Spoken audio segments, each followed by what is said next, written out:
अक्सर देखा जाता है कि हमारे समाज में बहुत सारी बुराइयां होती हैं जो सदियों से चले आ रहे हैं। कुछ मजबूरी बस, तो कुछ शौक के लिए लोग आज भी उस चीज़ को ऐसा कर रहे हैं। ऐसे बहुत सारे हैं। उनमें से एक है दहेज। माना जाता है कि जो कन्या की विवाह में उसके पिता द्वारा जो उपहार दिया जाता है, जो उपहार स्वरूप सामग्री दी जाती है, उसी को बाद में दहेज नाम दे दिया गया। जिसे दहेज नाम दिया गया है जिस सामग्री को, वह जो है रोज़मर्रा की रोज़मर्रा की दिनचर्या में इस्तेमाल होने वाले सामग्री होता है। जैसे कि दाल चावल, सब्जी, तेल साबुन, बर्तन वगैरह वगैरह, जो आज भी दिया जाता है। और वह इसलिए दिया जाता है कि माना जाता है कि जब उनकी शादी हो गई तो एक नए गृहस्थी शुरुआत करने के लिए सामग्री की ज़रूरत पड़ेगी, तो वह सामग्री लड़की के पिता द्वारा दिया जाता है। लेकिन इसके अलावा जिस कन्या के पिता बहुत समृद्ध है, संपन्न है, वह और भी कई सामग्री दे देते हैं। जैसे कि कपड़े वगैरह हो गए, इलेक्ट्रॉनिक वस्तुएं हो गई, कुछ लोग वाहन वगैरह भी देते हैं। परेशानी यहाँ तब होती है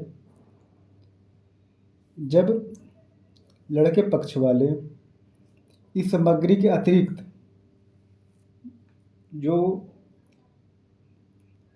कन्या पक्ष के जो लोग हैं या जो कन्या पक्ष है, वो अपनी मर्जी से जो उपहार गिफ्ट के रूप में जो दे दे, उसके अतिरिक्त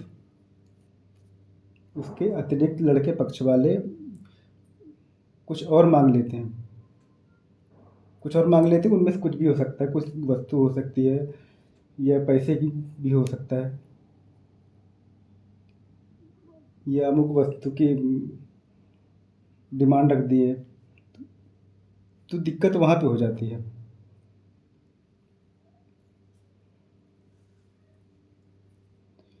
या शादी के बाद भी जब लड़की को फोर्स किया जाता है कि अपने पिता से ये वस्तु लेके आओ या ये सामान लेके आओ, ये इतने पैसे लेके आओ, परेशानी वहाँ है। कुछ लोग शौक के लिए करते हैं कि हमारे उनके रिश्तेदार ने अपने लड़की की शादी में इतना सामान दिया, तो हम ऐसा करेंगे उनसे ज़्यादा देंगे, ऐसा कुछ लोगों का मानना है। और कुछ लड़के पक्ष वाले भी ऐसा करते हैं कि भाई हमारे रिश्तेदार की लड़के की शादी में उसके ससुराल वालों ने इतना दिया, इतना सारा सामान दिया, तो हम उनसे ज़्यादा मांगेंगे। या नहीं भी मांग रहे हैं तो जितनी उनकी इच्छा थी उससे कम मिला तो ये मांग करने लगते हैं, तो दिक्कत वहाँ हो जाती है। एक बार की बात है, एक लड़की का पिता गया अपनी लड़की के लिए लड़का देखने। सब कुछ सही रहा, बात तय हो गई, दोनों पक्ष अच्छे घर से थे, संपन्न थे।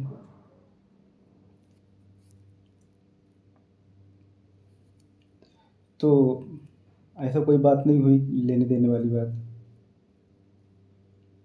अब दोनों संपन्न थे तो वो इस हिसाब से कुछ इस मैटर में बात नहीं हुई कि सामने वाला अपने हैसियत से खुद ही दे देगा, सामने वाले की हैसियत देख के।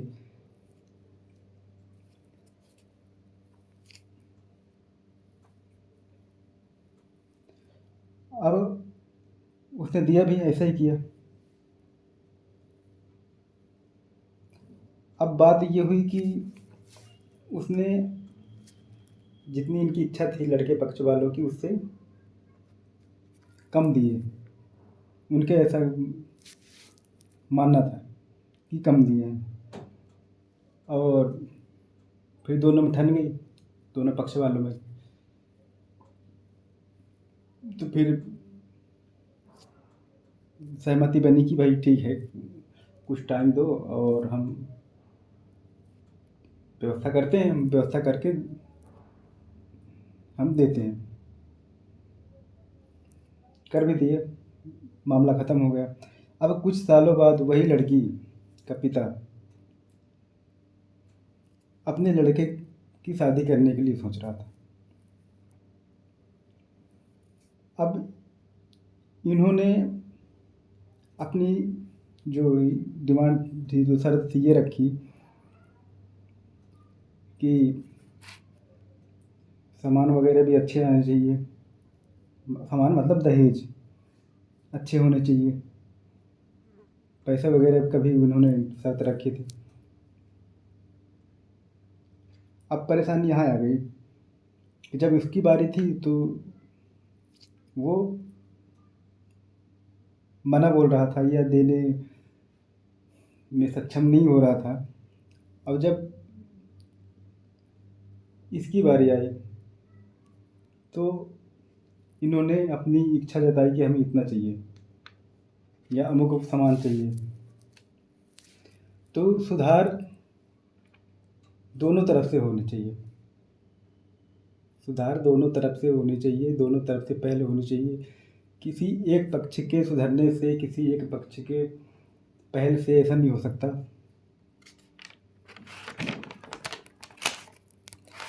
सवाल यह नहीं है कि पहले जो हो रहा था,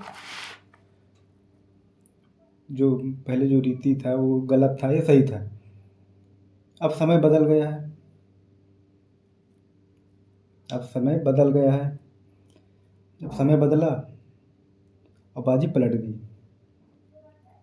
पहले लड़के पक्ष वाले ज़्यादातर परेशान होते थे, अब लड़के पक्ष वाले परेशान हो रहे हैं।